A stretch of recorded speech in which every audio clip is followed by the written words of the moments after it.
అధికార పక్షంలో ఉండేవాడు న్యాయం చేయలేకపోతే ప్రతిపక్షాన్ని సాయం అడగడంలో తప్పేముంది? మరి నువ్వు అధికార పక్షంలో ఉండి నువ్వేం చేస్తున్నావు? నీ అధికారం చూపిస్తున్నావా?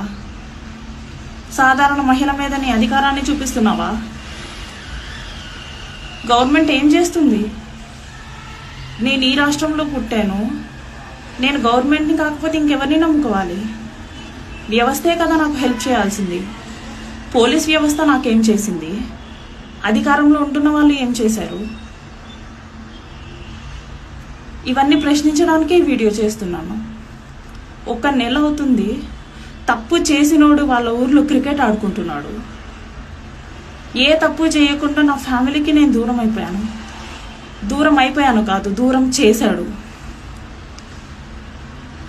మొన్నటిదాకా అమ్మ నాన్న లేని అనాథగానే ఉండేదాన్ని. కానీ నా కొడుకు, నా తమ్ముడు అంటూ నా చుట్టూ జనాలు ఉండేవాళ్ళు. వీడు చేసిన పనికి ఎవ్వరూ లేని ఒంటరి దాన్ని చేసేశాడు. అనాథని కాస్త కనీసం పక్కన కూడా జనం లేని ఒంటరి దాన్ని చేసేశాడు నన్ను. నా కొడుకుని చూసుకోవడానికి కూడా ఇప్పుడు నాకు ఇబ్బందిగానే ఉంది.